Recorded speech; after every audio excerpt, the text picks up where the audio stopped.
Hello students, this is Praveen और आज हम लेकर के आए हैं स्टूडेंट्स डेस्क में एक और सिंपल लेकिन बेहतरीन सवाल। तुम्हें पता है इसमें हम स्टूडेंट्स के ही पूछे हुए सवाल को डिस्कस करते हैं सीरीज में। तो आज का सवाल है, a cyclist ride along the circle of radius R on a horizontal circular plane of radius R. Friction coefficient between plane and tire of the cycle is given by, friction coefficient is this, mu equals mu naught into 1 minus R by big R, where mu naught is constant, big R जानते हैं circular plane जो है उसका radius है और little r उस circle का radius है जिस सर्कल पर वो साइक्लिस्ट मूव कर रहा है। Find the radius of the circle along which the cyclist can ride with the maximum speed and also find that maximum speed. चलो अब हम लोग देखते हैं इस प्रॉब्लम को हम लोग कैसे डिस्कस कर सकते हैं।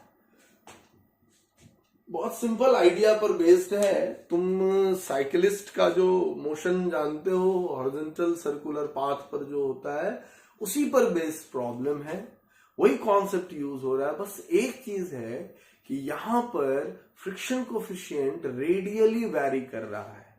सपोज करो यहां पर मैं अगर थोड़ा सा पिक्चोरियली इसको डिस्कस करने की कोशिश करूं तो ये हमारा वो सर्कुलर पाथ है, सर्कुलर प्लेन है ना। लेकिन वो जो साइकिलिस्ट है ना, वो साइकिलिस्ट कहीं और ये मान लो घूम रहा है ये सर्कुलर पाथ, तो ये रेडियस कैपिटल आर है और ये जो रेडियस है ये लिटिल आर है ना। हमारा साइकिलिस्ट इस पर लिटिल आर वाले सर्कल पर मूव कर रहा है। तो सपोज करो कि यहां पर हमारा साइकिलिस्ट है अभी,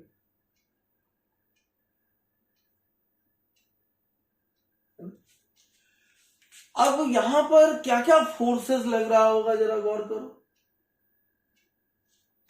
एक तो इस साइक्लिस्ट पर यहां नॉर्मल रिएक्शन लग रहा होगा और दूसरा यहां पर उसका ग्रेविटी फोर्स लग रहा होगा, वेट।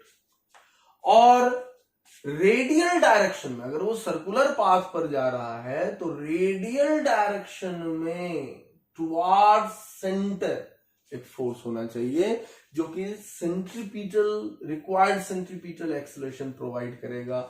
और इस रेडियल डायरेक्शन में हमारा जो साइकिल है वो स्किड नहीं हो रहा है, यानी ये मूव नहीं कर रहा है, तो यहां कौन सा फ्रिक्शन लगेगा? स्टैटिक फ्रिक्शन लगेगा। अब यहां पर गौर करो, नॉर्मल किसको बैलेंस कर रहा है? mg को बैलेंस कर रहा है। और ये स्टैटिक फ्रिक्शन ही वह फोर्स है जो रिक्वायर्ड सेंट्रीपिटल एक्सेलरेशन प्रोवाइड कर रहा है, यानी it is mv square upon little r. लेकिन हम लोग जानते हैं यहां पर कि वो किस स्पीड से, अगर वो अपना मैक्सिमम स्पीड यूज कर रहा होगा तो इसको बढ़ा दिया अगर उसी पर्टिकुलर आर पर, तो ये कौन सा फ्रिक्शन हो जाएगा? लिमिटिंग फ्रिक्शन हो जाएगा। So this will tend to limiting friction. और लिमिटिंग फ्रिक्शन अगर हो गया तो क्या लिखेंगे? Mu at the position of r into n कितना हो जाएगा? mg। So it is mu mg that is equal to mv square by r, है ना। तो यहां पर m कैंसिल हो गया तो v स्क्वायर हो जाएगा म्यू r g, है ना। म्यू कितना दिया हुआ? म्यू कांस्टेंट नहीं है। At the radial position r mu का वैल्यू है mu naught 1 minus little r by big R into r into g. So v square कितना हो जाएगा? Mu naught g r minus r square by big r. This is how v varies with r. और हमने यहां पर ये v का value नहीं निकाला, v स्क्वायर ही हमने फाइंड आउट किया है। अब सोचो कि स्पीड जैसे जैसे r बदल रहा है, स्पीड बदल रहा है, कह रहा है कि वह रेडियस बताओ जिसके अलोंग साइकिलिस्ट को मूव कराया जाए तो उसका स्पीड मैक्सिमम होगा, है ना। तो ये प्रॉब्लम जो हमारा है वो सिंपल मैक्सिमम मिनिमम का प्रॉब्लम हो गया, है ना। इसको हम लोग बहुत सारे तरीके से फाइंड आउट कर सकते हैं, लेकिन इसमें मैं दो तरीका तुम्हें बताऊंगा, है ना। तो स्टूडेंट्स डेस्क में इस तरह के फॉर्म वाले प्रॉब्लम को मैंने एक बार डिस्कस किया था कि इसका जो लेक्चर 1 है स्टूडेंट्स डेस्क का, वो तुम देख सकते हो, उसमें इसी तरह की बात हमने की थी। आओ अभी देखते हैं इसमें बनाने का क्या हमारा तरीका हो जाएगा यहाँ पर। तो एक अप्रोच ये हो गया कि v स्क्वायर है mu naught g into r minus r square by big r, है ना। तो हम कहेंगे for v to be maximum क्या होना चाहिए, है ना। तो dv/dr जो होना चाहिए वो 0 होना चाहिए, है ना। तो अब गौर करके देखो, यहां पर अगर मैं सीधे इसी को डिफरेंशिएट कर दूं तो भी मुझे मिल जाएगा। जैसे अब क्या है कि तुम v निकाल के भी कर सकते हो, लेकिन v निकाल के करोगे तो फिर इसका स्क्वायर रूट होगा तो फिर ये लंबा हो जाएगा। So it is better to कि मैं v स्क्वायर का ही डेरिवेटिव निकाल दूं। तो क्या होगा, ये होगा 2v इंटू dv/dr। अब गौर करो यहां पर dv/dr 0, तो ये टर्म भी क्या हो जाएगा 0। तो हम इसी को डिफरेंशिएट कर रहे हैं, यानी ddr ऑफ v स्क्वायर, और ये कितना हो जाएगा mu naught g common, r का डेरिवेटिव 1, और ये हो जाएगा 2 little r by big r and that is equal to 0।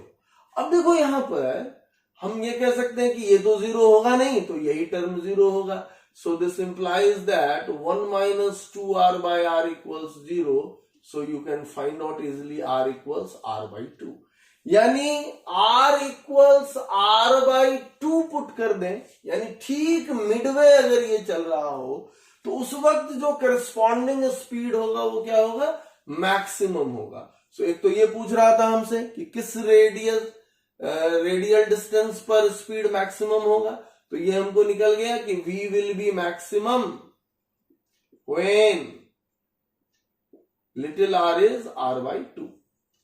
अब है कि वो v मैक्स कितना होगा, तो v मैक्स का मीनिंग हो गया v तब जब लिटिल r r बाई 2 हो।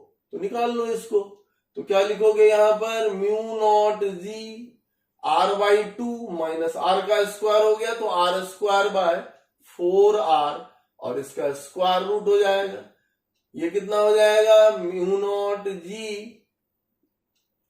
ये हो गया r बाई 4, तो r बाई 4 आएगा, इसका स्क्वायर रूट, यानी इतना ही रखो, और भी इसको लिख सकते थे ऐसे म्यू नॉट जी आर का स्क्वायर रूट बाय 2, ये निकला।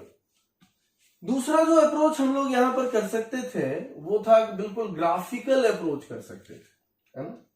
यहां से ये मेथड 1 आया, अब देखो यहां पर हम मेथड 2 यूज कर रहे हैं, तो हमें मिला v का जो स्क्वायर है ना वो कितना आया है mu naught g r minus r square by r। तो अगर यहां पर हम लोग ग्राफिकली देखें ना तो हम लोग बड़े आसानी से इसको सॉल्व कर सकते हैं। v का स्क्वायर और लिटिल r का ग्राफ खींचते हैं, तो v स्क्वायर r के किस पावर पे डिपेंड कर रहा है, 2 पावर पे मैक्सिमम। तो ये क्या हो गया, पैराबोलिक हो जाएगा, और पैराबोला का यहाँ जो स्क्वायर टर्म है उसका जो कोफिशिएंट है वो नेगेटिव है, यानी पैराबोला डॉन खुलेगा। और हम जानते हैं कि लिटिल r को जब 0 सेट करेंगे तब भी ये टर्म 0 हो जाएगा, है ना। और लिटिल r को जब बिग R सेट करेंगे तो r माइनस r, ये बिग R भी सेट करेंगे तो क्या हो जाएगा 0 हो जाएगा, है ना। तो ये v विल बी 0, है ना, किस किस कंडीशन में, जब r बराबर 0 हो और r बराबर r हो, तुम सेट करके निकाल सकते हो। और यहां पर मैंने बना दिया ये पैराबोला, है ना, ये हो गया। अब पैराबोला में ये जो है ये क्या है, वर्टेक्स से है ना, और वर्टेक्स से जो लाइन ऑफ सिमेट्री गुजरेगा, है ना, ये लाइन ऑफ सिमेट्री क्या करेगा, इसको 2 बराबर हिस्से में बांटेगा। तो ये भी हो गया यहां से r बाई 2। तो ये जो पॉइंट है ये क्या करस्पॉन्ड कर रहा है, यहां पर देखो जरा, ये पॉइंट करस्पॉन्ड कर रहा है little r equals capital R by 2। तो सीधे सीधे हमको मिल गया, यहीं पे v मैक्सिमम है ना, v स्क्वायर मैक्सिमम है तो यहां पर v भी मैक्सिमम होगा, है ना। v स्क्वायर अगर मैक्सिमम है तो v भी मैक्सिमम ही होगा। तो बड़े आसानी से हम कह सके बिना कैलकुलस के कॉन्सेप्ट में गए, बड़े आसानी से कह दिए कि r इक्वल्स r/2 पर स्पीड मैक्सिमम होगा और फिर हम लोग यहां पर value as usual find out कर लेंगे। Okay, so that's all for the day. फिर हम लोग कोई और नया सवाल लेकर के इस सीरीज में फिर से आएंगे। तब तक के लिए थैंक यू।